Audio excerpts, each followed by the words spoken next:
لیکن حدیبیہ کے مقام پر نبی کریم صلی اللہ علیہ وسلم کی جو اونٹنی تھی، جس کا اکثر میں ذکر زیادہ کرتا ہوں کہ آپ نے ہجرت بھی اسی پر کی، اور بہت ساری جنگیں اور بڑے بڑے اسفار جو ہیں وہ قصوا نامی جو اونٹنی ہے اسی پر آپ صلی اللہ علیہ وسلم، تو وہ اسی اونٹنی پر آپ صلی اللہ علیہ وسلم سوار تھے۔ تو یہ حدیبیہ کے مقام پر بیٹھ کے اب لوگوں نے بڑی کوشش کی کہ اس کو اٹھایا جائے، آگے چلایا جائے، لیکن وہ اٹھنے کے لیے تیار نہیں تھی۔ تو نبی صلی اللہ علیہ وسلم نے کہا کہ اب ٹھہر جاؤ۔ یہ خود نہیں روکی بلکہ اسے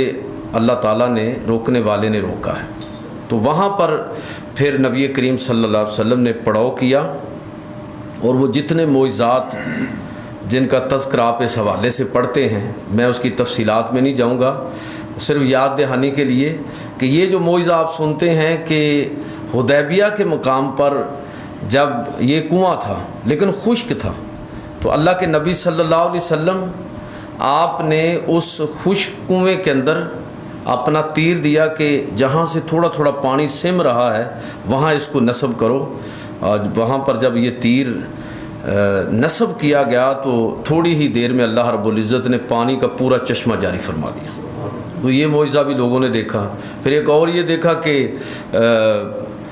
یہ یعنی 2-3 اس طرح کے واقعات ہوئے کہ نبی صلی اللہ علیہ وسلم اسی سفر میں ایک جگہ پر جب پانی بالکل نہیں تھا اور جو تھوڑا بہت پانی صحابہ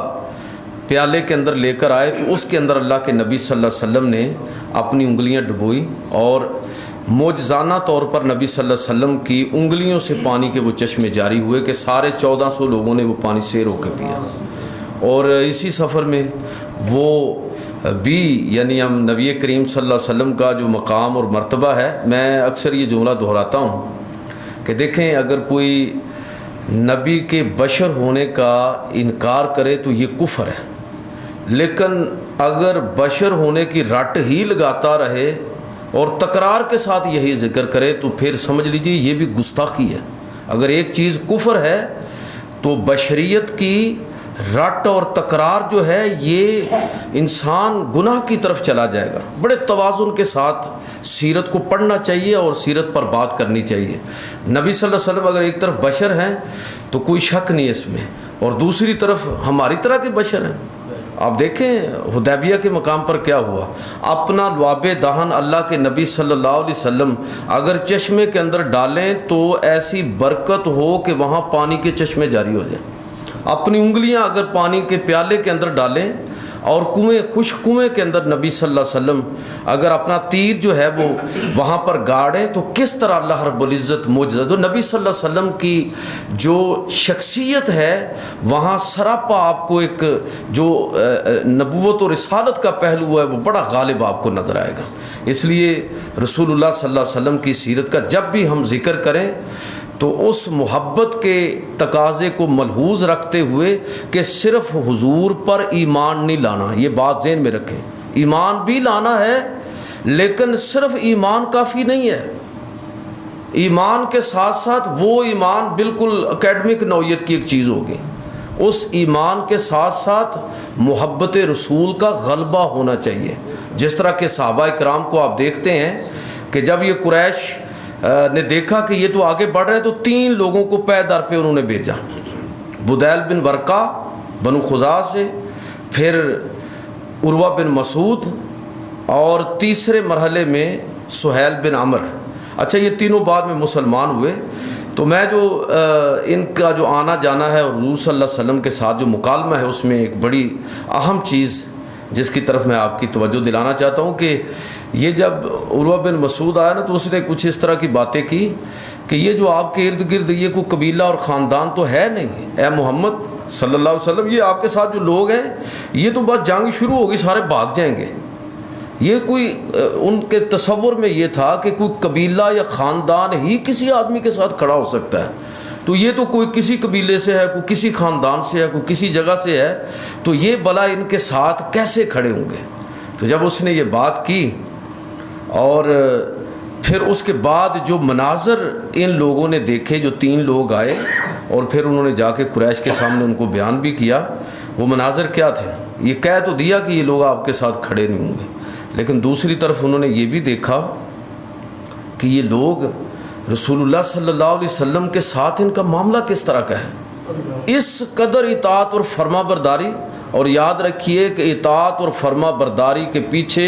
اگر محبت کا جذبہ نہ ہو تو اس اطاعت اور فرما برداری کے اندر وہ روحانی پہلو پیدا ہی نہیں ہو سکتا. تو یہ کس درجے کی محبت اور کس درجے کی اطاعت اور فرما برداری تھی. پھر ان لوگوں نے وہ دیکھی کہ اللہ کے پیغمبر صلی اللہ علیہ وسلم اگر کوئی آواز دیتے ہیں تو ایسے لوگ دوڑے چلے آتے ہیں، اگر کوئی حکم دیتے ہیں تو ہر آدمی اس کو بجا لانے کے لیے تیار ہے. اور اگر اللہ کے نبی صلی اللہ علیہ وسلم وضو فرماتے ہیں تو لوگ اس پانی کو زمین پر نہیں گرنے دیتے اور اس کو اپنے جسم پر، ہاتھوں پر، چہرے پر ملتے ہیں. تو جا کے سہیل بن عمر نے جا کے جو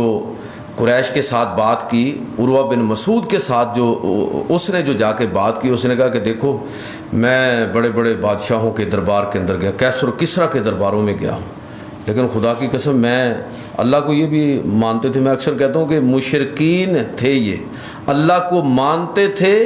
قسم بھی اسی رب کی اٹھاتے تھے، لیکن اللہ کی ذات، صفات، افعال اور عبادت کے اندر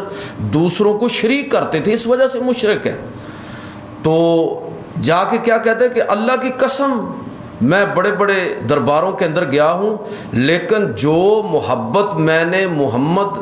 صلی اللہ علیہ وسلم کے ساتھیوں کے اندر ان کے لیے دیکھی ہے، اس کی کوئی مثال نہیں ہے. اور میں تمہیں مشورہ دیتا ہوں کہ ان کے ساتھ سلو کر لو، وہ سلو پر آمادہ ہیں، ان کے ساتھ سلو کر لو، اس لیے کہ میں نے دیکھا ہے کہ اگر ان لوگوں کے ساتھ تمہاری جنگ ہوئی تو یہ جتنے لوگ ہیں جب تک یہ سارے کٹ نہیں جائیں گے اس وقت تک تمہارا ان کے نبی تک پہنچنا ممکن نہیں ہوگا. اور خود سوچو کہ اتنے لوگوں کو مارنے سے پہلے تم میں سے کون باقی بچے گا، تو اسی میں تمہاری بقا ہے کہ سلو کر لو. اس کے بعد ان لوگوں نے سلو کی. اس میں ایک تو محبت رسول کا یہ پہلو ہے، اور دوسرا وہ نقطہ جو میں کئی دفعہ عرض کرتا ہوں کہ دیکھیں جو قرآن پاک سے چیز ثابت ہے نا، وہ نبی کریم صلی اللہ علیہ وسلم کی محبت ثابت ہے. محبت کا اظہار کیسے کرنا ہے یہ قرآن مجید میں نہیں لکھا ہوا. یہ مختلف انداز میں صحابہ کرام نے اپنی محبت کا اظہار رسول اللہ صلی اللہ علیہ وسلم سے کیا. کسی نے کسی انداز میں، اہل مدینہ نے آپ دیکھیے کس طرح اظہار کیا تھا محبت کا، کہ اللہ کے پیغمبر آ رہے ہیں ہجرت کر کے تو پہاڑیوں پر، درختوں پر، گھروں کی چھتوں پر چڑھے ہوئے ہیں اور نعرے مار رہے ہیں، نبی کریم صلی اللہ علیہ وسلم کے قصیدے گا رہے ہیں، اور مدینہ کی بچیاں وہ نغمہ گا رہی ہیں کہ طالع البدر علینا من ثنیۃ الوداع وجب الشکر علینا ما دعا للہ داعی. یہ ساری چیزیں جو ہیں انہوں نے عرب کلچر کے مطابق رسول اللہ صلی اللہ علیہ وسلم کے ساتھ اپنی محبت کا اظہار کیا. لہٰذا آج بھی اگر کوئی شخص اپنے ماحول اور کلچر کے مطابق اللہ کے رسول صلی اللہ علیہ وسلم سے اپنی محبت کا اظہار کرے، لیکن ایک شرط ہے کہ اس میں شریعت کی کسی بنیادی حکم کی خلاف ورزی نہیں ہونی چاہیے، تو وہ اس کا اظہار محبت غلط نہیں ہوگا بلکہ درست ہوگا، جائز ہوگا. تو صحابہ نے اس موقع پر دیکھیں، یہ کہیں نہیں لکھا ہوا قرآن پاک میں کہ اللہ کا نبی اگر وضو کرے تو پانی نیچے نہیں گرنے دینا، نہ قرآن میں لکھا ہوا ہے، نہ نبی صلی اللہ علیہ وسلم نے خود اس کا حکم دیا ہے. لیکن قرآن میں نہیں لکھا، حضور نے حکم نہیں دیا، پھر محبت کا یہ اظہار، اور اللہ کے نبی نے اسے منع بھی نہیں کیا، تو اس سے خود بخود ساری چیزیں کلیئر ہو جاتی ہیں. تو بہرحال میں یہ عرض کرنا چاہتا ہوں کہ اس موقع پر پھر ان لوگوں نے جب دیکھا کہ صحابہ کی محبت، اطاعت اور فرما برداری اس درجے کی ہے اپنے پیغمبر اور نبی کے ساتھ، تو انہوں نے بہتر یہی جانا کہ پھر سلو کر لی جائے. اب سلو کی شرائط طے کرنے کے لیے جو قریش کی طرف سے شخص آیا وہ سہیل بن عمر، بعد میں فتح مکہ کے موقع پر یہ مسلمان ہوئے. اور جب معاہدہ لکھا جانے لگا، حضرت علی المرتضیٰ رضی اللہ تعالیٰ نے اس معاہدے کو لکھا، تو انہوں نے لکھا کہ بسم اللہ الرحمن الرحیم. نبی کریم صلی اللہ علیہ وسلم نے جب بسم اللہ لکھوائی تو سہیل بن عمر کہنے لگا کہ ہم نہیں جانتے رحمان اور رحیم کو، اسی طریقے کے مطابق لکھو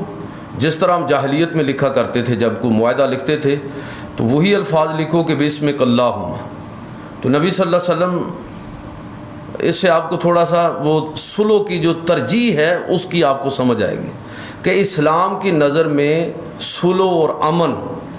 یہ کتنا اہم ہے اسلام کے پھیلاؤ کے لیے۔ تو اللہ کے نبی صلی اللہ علیہ وسلم نے فرمایا کہ اللہ رحمان اور رحیم ہے، چلو کوئی بات نہیں علی، تم اسی طرح لکھ لو جس طرح یہ کہتے ہیں کہ بسم اللہ بسمک اللہم۔ اور پھر نبی صلی اللہ علیہ وسلم نے لکھوایا کہ یہ معاہدہ قریش اور محمد رسول اللہ صلی اللہ علیہ وسلم کے درمیان ہے۔ تو پھر اس نے اعتراض کیا کہ ہم اگر آپ کو اللہ کا رسول مان لیں تو پھر یہ جنگ کس چیز کی ہے؟ آپ لکھیں محمد رسول اللہ، یہ کاٹ دیں، بلکہ یہ لکھیں محمد بن عبداللہ اور قریش کے درمیان یہ معاہدہ ہے۔ تو نبی کریم صلی اللہ علیہ وسلم نے حضرت علی سے فرمایا کہ علی لکھ دو محمد بن عبداللہ، میں اللہ کا رسول ہی ہوں، یہ مانے یا نہ مانے، لیکن آپ لکھ دیجئے کہ محمد بن عبداللہ۔ تو رسول اللہ انہوں نے لکھ لیا تھا، تو کہنے لگے کہ اللہ، یہ دیکھیں یہ ادب ہے، اے اللہ کے رسول، میری یہ جرت اور ہمت نہیں ہے کہ میں آپ کا نام لکھ کے اس کو کھرچ دوں یا ختم کر دوں۔ نبی صلی اللہ علیہ وسلم نے فرمایا کہ اچھا ادھر لاؤ میں خود ہی کر دیتا ہوں۔ پھر حضور صلی اللہ علیہ وسلم نے وہاں سے وہ اتنی جگہ کھرچ کے صاف کر دی۔ تو یہ ادب بھی یہاں سے ہمیں سمجھ آتا ہے۔ معاہدہ لکھا گیا، اس معاہدے کی شرائط ہماری سیرت کی کتابوں کے اندر موجود ہیں۔ نبی کریم صلی اللہ علیہ وسلم نے، یقین جانیے کہ یہ ایک معاہدہ جو ہے اس کی اتنی جہات ہیں کہ اس پر کئی گفتگو ہو سکتی ہیں۔ میں تو اوورال ایک جائزہ آپ کے سامنے رکھنے جا رہا ہوں کہ اس صلح کے معاہدے پر آپ غور فرمائیں کہ اس میں کن شرائط پر اللہ کے پیغمبر نے صلح کی۔ اور یہ ذہن میں رکھیں، بدر میں وہ ناکام ہوئے ہیں قریش مکہ، احد میں مسلمانوں کا نقصان زیادہ ہوا ہے، لیکن احد کا جو درس تھا وہ آپ نے سنا کہ مفتوح جو ہے یا بظاہر جو ناکام لشکر ہے وہ کامیاب لشکر کا تعاقب کر رہا ہے۔ اس کا مطلب یہ ہوا کہ احد میں بھی مسلمان ہی اصل میں، یعنی ٹیکنیکلی اگر دیکھیں تو مسلمان ہی کامیاب ہوئے ہیں، اگرچہ ان کا نقصان زیادہ ہوا ہے۔ اور خندق میں بھی پھر قریش ناکام ہوئے ہیں۔ یعنی تینوں مواقع پر کم از کم دو موقع ایسے ہیں جس میں واضح ناکامی ہے، اور تیسرا موقع آپ اس کو برابر بھی سمجھ لیں تو اس قریش کی مسلسل ہزیمت کو سامنے رکھتے ہوئے اب آپ صلح حدیبیہ کی شرائط پڑھیں کہ وہ ناکام ہو رہے ہیں مسلسل، لیکن اللہ کے نبی صلی اللہ علیہ وسلم ان کے ساتھ جن شرائط پر صلح کر رہے ہیں وہ شرائط کیا ہیں کہ آئندہ 10 سال تک جنگ نہیں ہوگی، 2-3 جو موٹی موٹی اس کی شرائط ہیں، اور اس سال مسلمان عمرہ کیے بغیر واپس جائیں گے۔ صلح ہو رہی ہے تو عمرہ کرنے دو، یا مسلمان یہ اصرار کرتے کہ عمرہ تو ہم کر کے جائیں گے، لیکن جب انہوں نے ضد کی تو اللہ کے نبی نے فرمایا کہ کوئی بات نہیں، ہم اگلے سال آ جائیں گے۔ تو اگلے سال عمرہ کریں گے۔ اس سال دیکھیں انہوں نے اپنی انا کو کس طرح ملحوظ رکھا، اور اللہ کے نبی نے برداشت کیا، اور پھر یہ شرط کہ اگر ادھر سے کوئی شخص مسلمان ہو کر تمہارے پاس چلا جائے تو اس کو واپس کیا جائے گا، اور اگر مسلمانوں میں سے کوئی مکہ آ جائے تو اس کو واپس نہیں کیا جائے گا۔ اب ذرا توجہ فرمائیں، اللہ کے نبی صلی اللہ علیہ وسلم فرمایا کہ ٹھیک ہے۔ اب یہ شرائط کہ جس میں بظاہر مسلمانوں کے دبنے کا تاثر پیدا ہو رہا ہے، حالانکہ زمینی حقائق یہ ہیں کہ بدر میں شکست ہوئی، خندق میں شکست ہوئی، احد میں برابر سرابر معاملہ رہا، اس کے باوجود مسلمان اپنی پوری طاقت کو منوا چکے ہیں اور اپر ہینڈ کے ساتھ صلح کرنے کی پوری صلاحیت رکھتے ہیں۔ پھر بھی اللہ کے پیغمبر صلی اللہ علیہ وسلم نے صلح کر لی ان شرائط پر۔ صحابہ ناراض بھی ہوئے، کئی ازردہ ہوئے، ناراض تو نہ کہہ لیجیے بلکہ ازردہ خاطر ہوئے۔ حضرت عمر جیسے لوگ جو تھے وہ تو کھڑے ہو گئے، عرض کی اللہ کے رسول کیا آپ اللہ کے نبی نہیں ہیں؟ فرمایا کہ میں اللہ کا نبی ہوں۔ دکھ ہوا نا کہ ان شرائط پر صلح ہم کریں گے، بظاہر ایسی شرائط کہ جو بڑی یعنی بہت ہی دبنے کا تاثر جس میں پیدا ہوتا ہے۔ تو اللہ کے نبی آپ اللہ کے سچے پیغمبر نہیں ہیں؟ حضور نے فرمایا کہ کیوں نہیں، میں اللہ کا سچا نبی ہوں۔ کیا یہ لوگ باطل پر نہیں ہیں؟ بے شک یہ باطل پر ہیں۔ اے اللہ کے نبی، کیا اللہ کی طرف سے آپ پر وحی نہیں نازل ہوتی؟ کیا اللہ رب العزت نے آپ کے ساتھ فتح و نصرت کا وعدہ نہیں کیا؟ کیا اللہ رب العزت نے آپ کے ساتھ ہر موقع پر اپنی فتح اور نصرت کے باقاعدہ، اور اس موقع پر بھی کیا اللہ نے آپ کو یہ دکھایا نہیں ہے کہ آپ بیت اللہ کا طواف کریں گے تو کیسے ہم واپس جائیں گے؟ تو اس طرح انہوں نے جب تقاضا کیا تو نبی صلی اللہ علیہ وسلم نے فرمایا کہ دیکھو، مجھے اللہ نے خواب کے اندر بیت اللہ کا طواف کرتے ہوئے میں نے خواب ضرور دیکھا ہے، لیکن اس میں یہ تعین نہیں تھا کہ اسی سال، یہ تھا کہ کریں گے، اب انشاءاللہ یہ کریں گے۔ اور مسلمانوں میں اوورآل جو ان شرائط کے نتیجے میں ایک طرح کی بے دلی سی پھیل گئی، لیکن اسی وقت جب یہ معاہدہ مکمل ہوا تو سورہ فتح جو ہے وہ نازل ہوئی، انا فتحنا لک فتحا مبینا۔ اے پیارے پیغمبر صلی اللہ علیہ وسلم، یہ آپ کو ہم نے فتح مبین عطا فرما دی ہے۔ میں موقع ملا تو عرض کرتا ہوں کہ کیسی کیسی حکمتیں بعد کے دور میں اس فتح کے نتیجے میں، بظاہر مسلمان صلح کا معاہدہ کر رہے ہیں، بظاہر دبتے ہوئے صلح کر رہے ہیں، لیکن اس کے باوجود اللہ رب العزت اس معاہدے کو، صلح کے اس معاہدے کو گویا کہ رب کریم فتح مبین سے کے عنوان کے ساتھ اس کو بیان فرما رہا ہے۔ اور واقعی بعد کے دور میں یہ فتح مبین کس طرح ہوئی، اس کی تفصیلات آپ سیرت اور تاریخ کی کتابوں میں پڑھیے۔ تو جو بات میں یہاں کہنا چاہتا ہوں وہ یہ ہے کہ نبی کریم صلی اللہ علیہ وسلم نے یہ معاہدہ کیا، اس سے جو بنیادی نقطہ سمجھنے والا ہے وہ یہ ہے کہ اسلام کا ساری طاقت رکھنے کے باوجود، یعنی اسلام یہ حکم دیتا ہے کہ وَأَعِدُّوا لَهُمْ مَا اسْتَطَعْتُم مِّن قُوَّةٍ وَمِن رِّبَاطِ الْخَيْلِ، دشمن کے مقابلے میں تمہیں طاقتور ہونا چاہیے،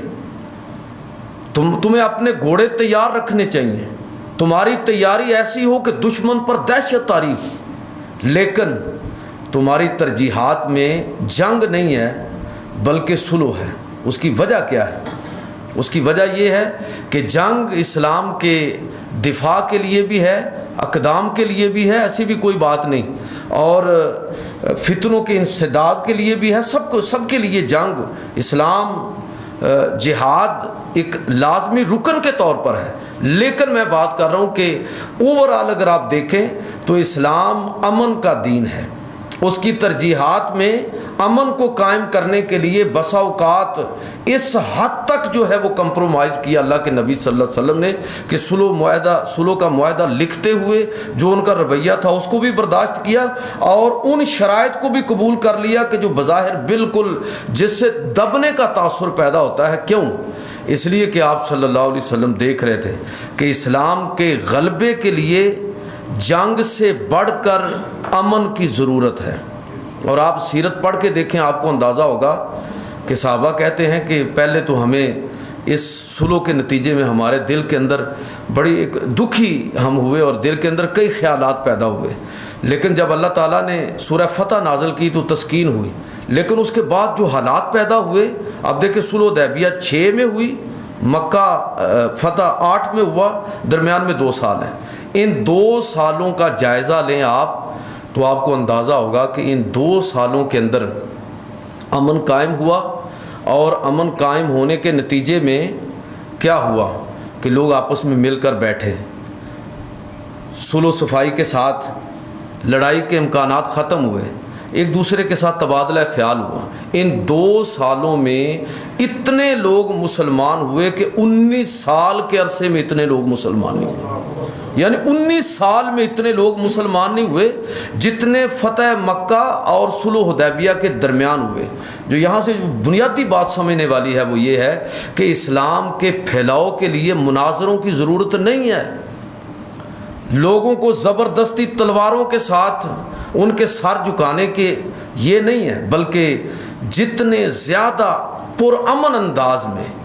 محبت کے ساتھ اور باہمی مکالمے کے ساتھ اس دین کو دوسروں تک پہنچایا جائے گا۔ یہ صوفیاء نے کون سا طریقہ اختیار کیا؟ یہ یاد رکھیے کہ برصغیر کے اندر جو اسلام آیا ہے تو عرب تاجروں کے ذریعے آیا ہے، وہ مسلمان حکمرانوں کے ذریعے یہاں اسلام پھیلا ہے، وہ علماء اور صوفیاء کے ذریعے اسلام یہاں پھیلا ہے۔ لیکن آپ جب ان 4 طبقات کا جائزہ لیں گے تو برصغیر کے اندر اسلام کے پھیلاؤ کا سب سے بڑا ذریعہ اور سب سے مؤثر ذریعہ وہ صوفیاء کرام کا طریقہ اور اسلوب دعوت ہے۔ وجہ اس کی کیا ہے کہ صوفیاء نے بالکل یعنی جسے آپ کہتے ہیں نا کہ سر بالکل نیچے کر کے گردن جھکا کے محبت کے ساتھ الفت کے ساتھ لوگوں کو دین کی طرف متوجہ کیا۔ یہاں جو اسلامی ریاست اور حکومت قائم ہوئی تو میں کہتا ہوں کہ یہ بھی اسی پرامن دعوت کا نتیجہ ہے، اور اس انداز میں جب اسلام کسی کے دل کے اندر محبت کے ساتھ داخل ہو تو آپ تاریخ پڑھ لیں، جہاں جہاں اسلام تلوار کے سائے میں داخل ہوا، دور زوال میں اسلام پیچھے ہٹتا ہوا آپ کو نظر آئے گا۔ سینٹرل ایشیا کو دیکھ لیں، بہت سارے علاقے، لیکن جہاں اسلام تلوار کے نہیں بلکہ تبلیغ کے ذریعے داخل ہوا اور لوگوں کے دلوں کو فتح کیا گیا، وہاں سے اسلام نکلا نہیں ہے۔ بے شک مسلمان وہاں ناکام بھی ہوئے ہیں، آپ دیکھ لیجئے کہ انڈونیشیا اور ملائیشیا کے علاقے اور بر صغیر اس کو بھی دیکھیں کہ دور غلامی میں بھی یہاں اسلام اتنا مضبوط ہے کہ میں یہ فرقہ واریت کا مثبت پہلو یہ بیان کیا کرتا ہوں کہ فرقہ واریت کی ساری مذمت کرنے کے باوجود اس کا مثبت پہلو یہ ہے کہ اس کا مطلب یہ ہے کہ لوگوں کو دین کے ساتھ چاہے وہ مسلک کا رنگ لیے ہوئے ہو اتنی گہری محبت ہے کہ اس میں لوگ کمپرومائز کرنے کے لیے تیار نہیں۔ یعنی اس کا مطلب یہ ہوا کہ یہاں پر اسلام لوگوں کے دلوں کے اندر پیوست ہے، اور اس پیوستگی میں جو سب سے بنیادی رول ہے وہ کس چیز کا ہے کہ آپ دین کی دعوت لوگوں کو کس انداز میں دیتے ہیں، وہ محبت کے ساتھ دے رہے ہیں یا طاقت کے ساتھ دے رہے ہیں۔ تو صوفیاء کا جو طریقہ تھا امن اور سلامتی کے ساتھ، اللہ کے پیغمبر صلی اللہ علیہ وسلم نے اس موقع پر دعوت اور تبلیغ کے لیے نبی صلی اللہ علیہ وسلم نے امن کا رستہ اختیار فرمایا صلح حدیبیہ کے اندر، اور اس کے نتائج کیا نکلے کہ 19 سال کے اندر اتنے لوگ مسلمان نہیں ہوئے جتنے فتح مکہ اور صلح حدیبیہ کے درمیانی 2 سالوں کے اندر مسلمان ہوئے۔ تو ایک تو بڑی اہم اور بنیادی بات یہ سمجھنے والی ہے کہ اسلام ایمان، امن، اسلام، سلامتی۔ جس مسجد میں سلامتی اور امن کا پیغام نہیں دیا جاتا وہ سمجھ لیجئے کہ شاید اسلام کی تعلیمات سے ہٹ گئے وہ لوگ۔ تو امن اور سلامتی یہ شرط ہے، بنیادی پتھر ہے دعوت اور تبلیغ میں۔ میں یہ بات دہرا کے کہنا چاہتا ہوں کہ اسلام دیکھیں 87 غزوات و سرایا نبی صلی اللہ علیہ وسلم نے انجام دیے ہیں، تو مقصد کوئی جہاد کا انکار یا اس کی اہمیت کو کم کرنا نہیں ہے، مقصد یہ ہے کہ ترجیحات کا تعین جب آپ کریں گے تو اس میں اسلام کے پھیلاؤ میں سب سے پہلے نمبر پر کون سی چیز آئے گی؟ وہ اللہ نے جو غلبے کا وعدہ کیا ہے نا کہ ہم اس دین کو ضرور دوسرے ادیان پر اور پوری دنیا پر غالب کریں گے۔ تو یاد رکھیے کہ اللہ رب العزت نے کسی بھی جگہ پر سیاسی غلبے کی بات نہیں کی، یہ سیاسی غلبہ مسلمانوں کے کرداری اوصاف کا نتیجہ ہے۔ جو جس غلبے کا وعدہ کیا اللہ تعالیٰ نے وہ هو الذی ارسل رسولہ بالہدی ودین الحق لیظہرہ علی الدین کلہ، تو وہ جو اظہار دین کا جو اللہ تعالیٰ نے وعدہ کیا ہے وہ یہ ہے کہ مسلمان قیامت تک جب بھی دلیل کے ساتھ کوئی بھی ان کے ساتھ ٹیبل ٹاک میں مسلمانوں کے ساتھ جیت نہیں سکتا۔ مغرب اور یورپ آج بھی ہمارے ساتھ بیٹھ لے،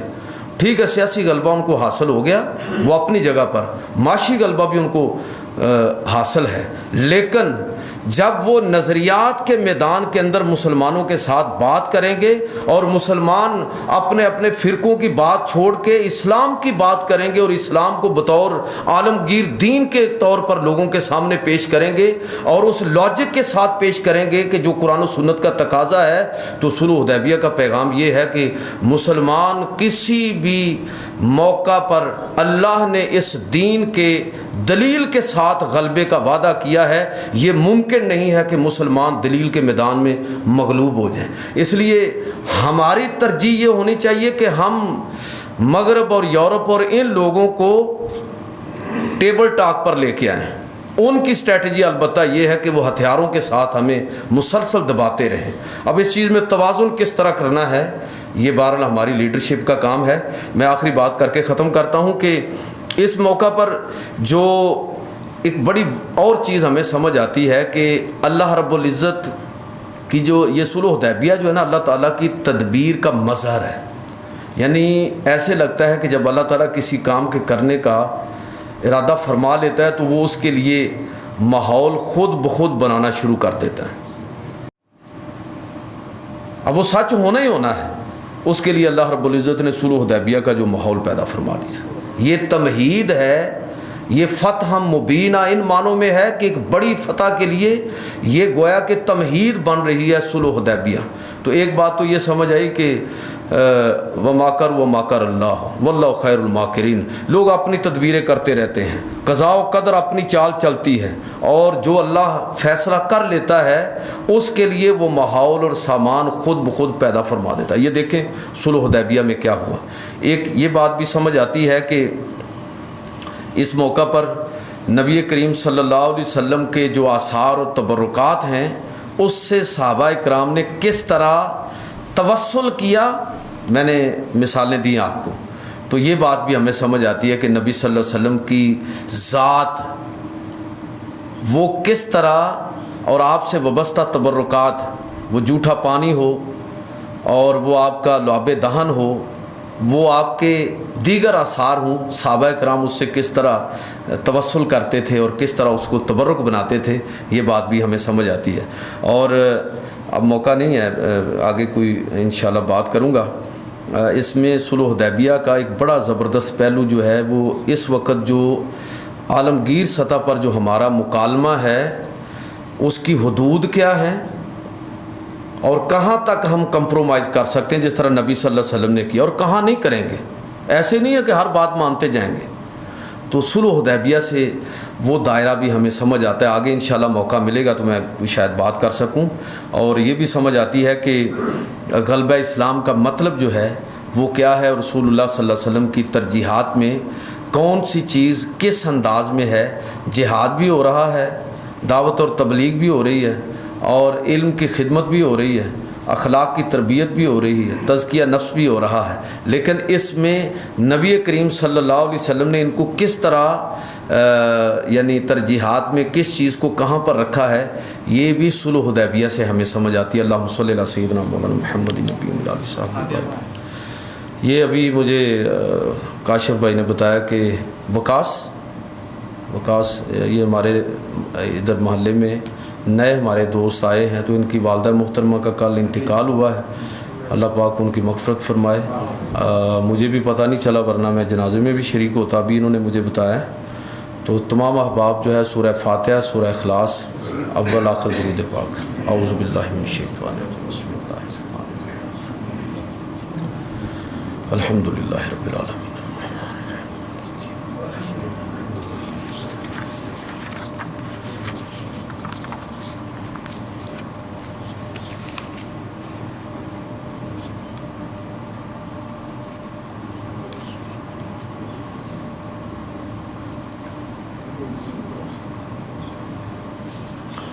اللہم صلی علی سیدنا مولانا محمد نبی علیہ صحابہ بارک وسلم۔ اللہم اغفر لحینا و میتنا و شاہدنا و غائبنا و صغیرنا و کبیرنا و ذاکرنا و انسانا، اللہم من احییتہ منا فاحی علی السلام و من توفیتہ منا فتوفی علی الایمان۔ اے رب کریم، ہم سب نے جو سورہ فاتحہ، سورہ اخلاص، درود پاک پڑھا ہے اپنی بارگاہ میں قبول فرما۔ یا رب کریم، اس کا ثواب تیرے پیارے حبیب صلی اللہ علیہ وسلم کی بارگاہ میں پیش کرتے ہیں۔ اے اللہ، آپ کے وسیلہ جلیلہ سے آپ کے ازواج مطہرات، صحابہ کرام، جمیع علماء امت، صالحین، متقین، شہداء بدر، احد، خندق اور دیگر مواقع پر جو صحابہ شہید ہوئے اسلام کے لیے، جن لوگوں نے بھی آج تک قربانیاں دی ہیں، اے اللہ سب کو اس کا ثواب درجہ بدرجہ پیش کرتے ہیں، قبول فرما۔ یا رب کریم، بالخصوص ہمارے بھائی وقاص صاحب، ان کی والدہ محترمہ کا کل انتقال ہوا ہے، یا اللہ ہم سب تیری بارگاہ میں دعا کرتے ہیں اس ماہ رمضان کی برکت سے ان کی اخروی منازل کو آسان فرما، ان کے درجات کو بلند فرما۔ یا رب کریم، ہماری اس مسجد کے بانی ملک محمد ایوب صاحب اور ہمارے یہاں بہت سارے نمازی حاجی عبدالقدیر صاحب اور دیگر جن کے جتنے بھی ہمارے یہاں وابستگان میں سے جو بھی اس دنیا سے چلا گیا ہے، یا الہی سب کی مغفرت فرما، سب کو اخروی منازل میں کامیابی نصیب فرما۔ یا رب کریم، ہمارے گھروں کے اندر، کاروبار کے اندر، زندگی کے اندر برکت فرما۔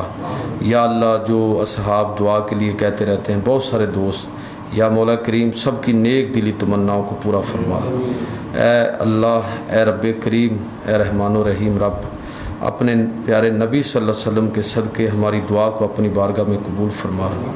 فصلی اللہ تعالی علی رسولہ خیر خلقہ محمد و آلہ وصحبہ۔